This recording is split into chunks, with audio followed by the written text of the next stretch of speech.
गुरुनाथ महाराज की जय। जय ओम।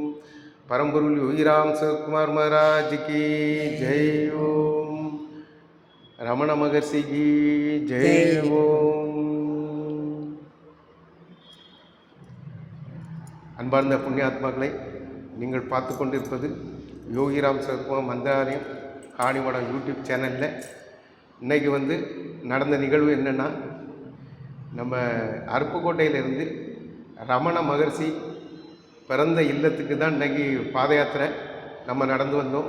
இந்த பாத யாத்திரையின் சிறப்பு என்னென்னா, பரம்பொருள் வாழ்ந்த காலத்திலே அருப்புக்கோட்டை சந்திரானாச்சி சசிரேகா சந்திரசேகர் அவர்களிடம் காணிமடம் பாத யாத்திரை ஆரம்பிக்கிறதுக்கு முன்பாக முதல் நாள் நீங்கள் அருப்புக்கோட்டையிலேருந்து திருச்சூடிக்கு பாத யாத்திரை போயிட்டு தான் இதை ஆரம்பிக்கணும்னு சொல்லி அவங்ககிட்டே சொல்லியிருக்காங்க. அது மட்டும் இல்லை, இன்றைக்கி நாங்கள் கலந்துக்கிட்டோம்னாக்கி அது பரம்பொருள் யோகிராம் சிவகுமார் ரமண மகர்ஷியுடைய கருணைன்னு தான் நான் சொல்லுவேன். இன்றைக்கி நேற்று நாமரிசி தவசி பொன்காமராஜ் சுவாமிஜி எங்கிட்ட சொன்னாங்க, இப்படி நீங்கள் கண்டிப்பாக திருச்சுடிக்கு போகணும். ஆனால் சாமிகிட்ட மந்திராலய திருப்பணி மந்திராலய தோட்ட பணிகள் நைட்டு 8 மணி வரை நடந்தது.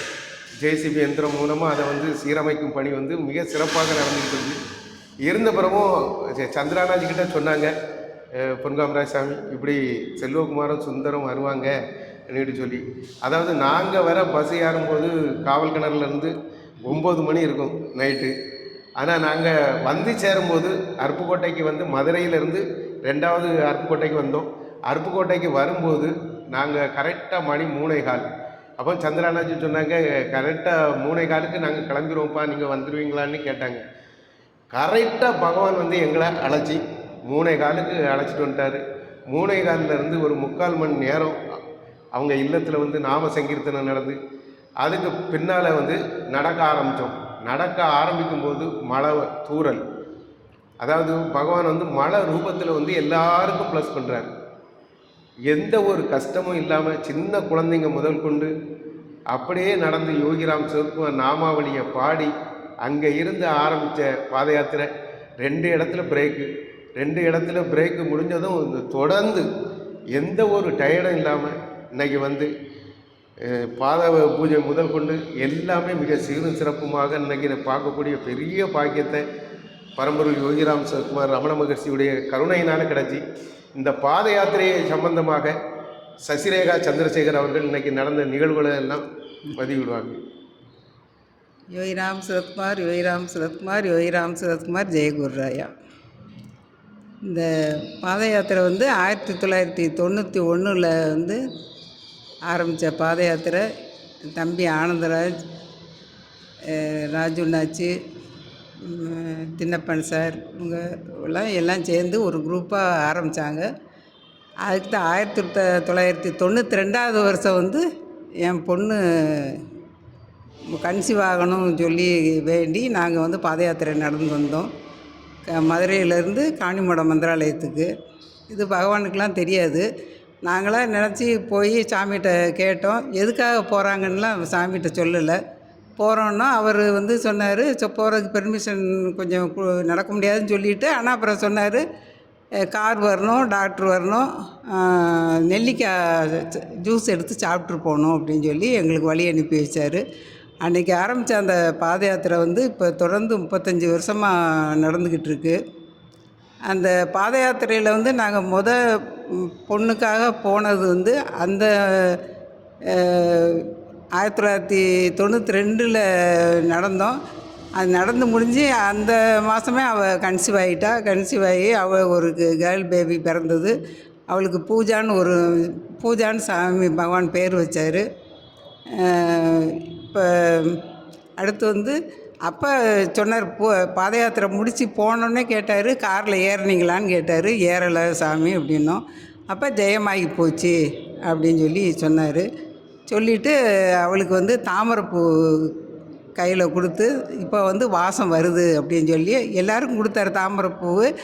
அதை அவளுக்கு கொடுக்கறதுல மட்டும் இதில் வாசம் வருது அப்படின்னு சொல்லி கொடுத்தாரு. சொல்லி பார்த்தா அவளும் ஸ்மெல்லு நல்லா சுகந்தமான ஒரு வாசனை வருதுமா அப்படின்னா. எங்களுக்கு அப்படி இல்லை. ஆனால் அந்த மாதமே கன்சீவ் ஆகிட்டா, பேபி பிறந்தாச்சு. டிசம்பர் 2ஆந்தேதி சாமி 1ஆந்தேதி சாமி ஜெயந்தி வந்து 1ஆந்தேதி, இவன் வந்து பிறந்தது 2ஆந்தேதி. அவன் இப்போ வந்து சாமி அவளுக்கு பூஜான்னு பேர் வச்சார். இப்போ 35 வருஷமாக ஆயிடுச்சு. இப்போ நம்ம பகவான் வந்து நம்ம அவர்கிட்ட சொல்லவே இல்லை இந்த மாதிரி இதுக்காகத்தான் போகிறோம் அப்படின்னு. ஆனால் ஜெயமாகி கொடுத்துட்டார், பேபி கொடுத்துட்டாரு. அது மாதிரி நம்ம என்ன நினச்சி போகிறோமோ அந்த காரியத்தை வந்து பகவான் நிறைவேற்றி கொடுப்பாரு. இந்த பாத யாத்திரையும் அதே மாதிரி நல்ல முறையில் பகவான் வந்து நடத்தி கொடுத்துட்டாரு. எல்லாம் மழை ரொம்ப பெரிய மழையாக வந்துடும் பார்த்தோம், அப்படியும் இல்லாமல் லேசாக ஒரு தூறலோட ஒரு நல்ல கஷ்டம் இல்லாமல் வந்து சேர்ந்துட்டோம். இல்லாட்டி வெயில் வரும், வெயிலும் கிடையாது, ஒன்றும் இல்லை, நல்ல முறையில் வந்து சேர்ந்தாச்சு. பகவான் சொன்னார், இந்த பாத யாத்திரை தடவை போயிருக்கிறதுல இந்த பாத யாத்திரையில் எல்லோரும் நடந்து வந்து இந்த காணிமடம் மந்திராலயத்தை வந்து புண்ணியஸ்தலமாக மாற்றிட்டாங்க அப்படின்னு சொன்னார். அந்த காணிமடம் மந்திராலயம் வந்து அந்த சிலை முன்னால் நின்று யார் யார் என்னென்ன ப்ரேயர் பண்ணாலும் அது வந்து அப்பா வந்து எல்லா வரங்களும் கேட்டு கொடுப்பாருன்னு சொல்லியிருக்காரு. அதனால் எல்லோரும் வந்து எல்லாருக்கும் கஷ்டங்கள் வரத்தையும் செய்யும். அந்த கஷ்டங்கள் வந்து நீங்கள் இந்த நடந்து வரத்தில் முந்தியும் 10 நாள் நடந்தோம், இப்போ வந்து 3 நாள் தான் நடக்கிறோம். அதனால் உங்களுக்கு வந்து இதை வந்து 3 நாள் வந்து நம்ம 3 நாள் நினச்சி நீங்கள் சிரமம் பார்க்க வேண்டாம். வந்தால் நமக்கு வந்து நம்ம எல்லாத்தையும் மறந்துடுவோம், கவலைகளை மறந்துடுவோம், எல்லாத்தையும் மறந்து நம்ம இறைவனே சாமியவே நினச்சிட்டு வந்து அந்த இறை நாமத்தை சொல்லிக்கிட்டே வந்தோம்னா நமக்கு நல்லதே நடக்கும். நம்ம கேட்டதை பகவான் செஞ்சு கொடுப்பாரு. அதனால் எல்லோரும் பாத யாத்திரைக்கு கலந்துக்கங்க. எல்லாருக்கும் நல்ல பகவானுடைய ஆசீர்வாதம் எல்லாருக்கும் கிடைக்கும். அதே போல் இந்த பாத யாத்திரை ஆரம்பிக்கிறதுக்கு முன்னே இந்த சிந்தனைகள் சந்திரானாச்சி சசியக்கா அவங்களுக்கு வந்து இந்த பாத யாத்திரையை வந்து எப்படி நடத்தணும், எப்படி பகவான் நடத்த போகிறாருன்னு சொல்லி ஒரே சிந்தனை, இதை எப்படி பகவான் நடத்த போகிறாரு அப்படின்னு சொல்லி. அதாவது சந்திரானாச்சி வந்து காணிமடத்துக்கு பௌர்ணமிக்கு வந்தால திருச்செந்தூருக்கு வந்து பாத யாத்திரை பக்தர்கள் போயிட்டு இருக்கும்போது அந்த கையில் வந்து பேட்ஜ் குத்திருந்தாங்க, அந்த ரிஃப்ளெக்ட், அந்த நைட்டு வந்து அந்த வெளிச்சம் தெரியாது. அண்ணாச்சிக்கு வந்து பாத யாத்திரைக்கு என்ன நாள் இருக்குது, ஆனால் சிந்தனை இதெல்லாம் ரெடி பண்ணி கொடுக்கணும்னு சொல்லி இன்றைக்கி பாத யாத்திரை வந்த அன்பர்களுக்கு எல்லாருக்குமே கையில் குத்தி விட்டாங்க. என்ன ஒரு சிறப்பு என்னன்னாக்கி, இங்கே பாத யாத்திரை ஆரம்பித்து நாங்கள் நடந்துட்டு வந்து கொண்டு இருக்கக்கூடிய நேரத்தில் காணிமடத்தில் வந்து லைவ் எப்பவும் அகண்டராகவும் அபிஷேகம் பிரார்த்தனை எல்லாம் நடக்கும். இன்றைக்கி அந்த பிரார்த்தனை நடக்கும்போது பட்டர்பிளையாட்டு பறந்து வந்து பகவான் வந்து பொன்காமராய சாமி மேலே பல மணி நேரம் உட்கார்ந்துருக்காங்க. உட்கார்ந்து இருந்தே மட்டுமில்லை, அவங்க சிந்தனையும் எப்படின்னாக்கி இந்த பாத யாத்திரையை நோக்கி தான் அந்த சிந்தனை. அதனால் பகவான் வந்து எல்லாருடைய சிந்தனையும் ஒன்று தானிட்டு இந்த பாத யாத்திரை மூலமாக காமிச்சிருக்காங்க. எனவே 10ஆம் தேதி நடக்கக்கூடிய அந்த பாத யாத்திரையில் எல்லாரும் கலந்து பரம்பொருள் யோகிராம் சிவகுமார் அருளுக்கு பாத்திரமாகுங்க. இது வந்து யாருக்கும் கிடைக்காது.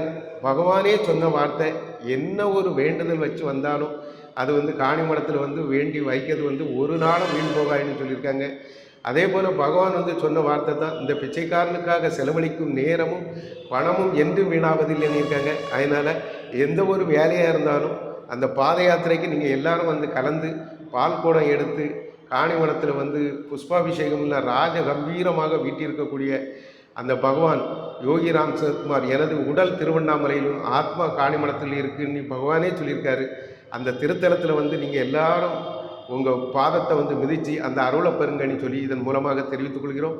எல்லாரும் கண்டிப்பாக வர வேண்டும் என்று இதன் மூலமாக தெரிவித்துக் கொள்கிறேன். எல்லாரும் நாமம் சொல்லுங்கள், யோகிராம் சிவகுமார் நாமத்தை நீங்கள் எல்லாரும் சொல்லும்போது என்ன ஒரு கஷ்டமாக இருந்தாலும் அந்த கஷ்டத்தில் எளிதில் பகவான் வந்து தீர்த்து வைப்பார்.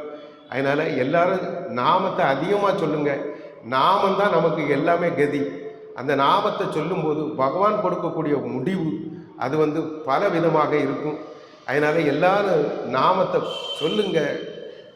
எவ்வளவோ, அதாவது ஸ்பீடாக சொல்லுங்கள். ஸ்பீடாக சொல்ல சொல்ல சொல்ல சொல்ல நம்ம மனசு சிந்தனைகள் எங்கேயும் வெளியே போகாது.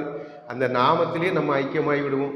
இன்றைக்கி நம்ம இருக்கக்கூடிய இடம்தான் ரமண மகர்ஷி அவங்க வந்து அவங்க பிறந்த வீடு தான் இந்த வீடு. இந்த வீட்டில் வச்சு தான் இன்றைக்கி இந்த பதிவை வந்து நம்ம பதிவிடுகிறோம்.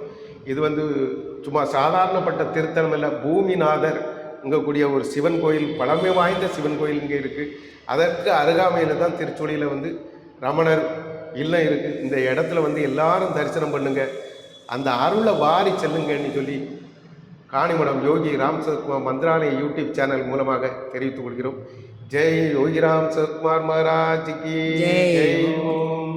வெற்றி வெற்றி, ஜெயம் ஜெயம், ஜெயம் ஜெயம், வெற்றி வெற்றி. இல்லை, பகவான் சொன்னதுனால, பகவான் வந்து இந்த இடத்துக்கு ரமணர் பிறந்த இடத்துல இருந்து நீங்கள் ஆரம்பிக்கணும்னு சொன்னதுனால தடவை என்ன செஞ்சார், இந்த மாதிரி திருச்சுழிக்கு போய் ரமணர் பிறந்த வீட்டிலேருந்து ஆரம்பிக்கணும் அப்படின்னாரு. சரி, நடந்தே வந்தோம். திரும்பவும் அருப்புக்கோட்டைக்கு நடந்தே வரணுன்னாரு. நடந்து வந்துட்டு எப்படி நீங்கள் ஃபீல் பண்ணீங்க, என்ன ஃபீல் பண்ணீங்கிறது இந்த பிச்சைக்காரனுக்கு ஒரு லெட்ரு எழுதணுன்னாரு.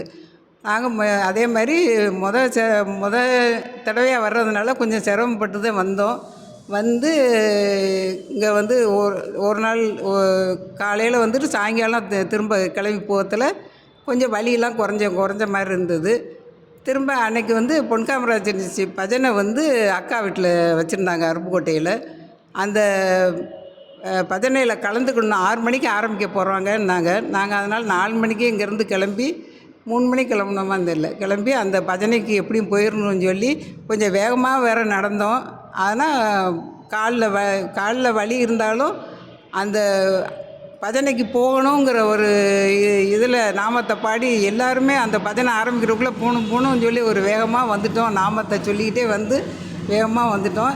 பகவான்கிட்ட பிறகு வந்து அதையும் எழுதி சொல்லி அனுப்பியாச்சு, லெட்டரில் அனுப்பிட்டேன். இந்த மாதிரி போகத்தில் வலி இருந்தது, திரும்ப வரத்தில் வலி குறைஞ்சிருச்சு, அதனால் நாங்கள் வேகமாக வேறு நடந்தோம், பஜனையிலையும் அட்டன் பண்ணிட்டோம் அப்படின்னு சொல்லி சொன்னோம்.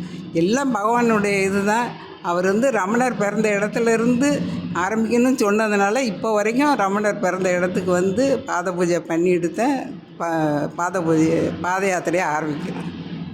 ஜெய் யோகி ராம் சரத்குமார்.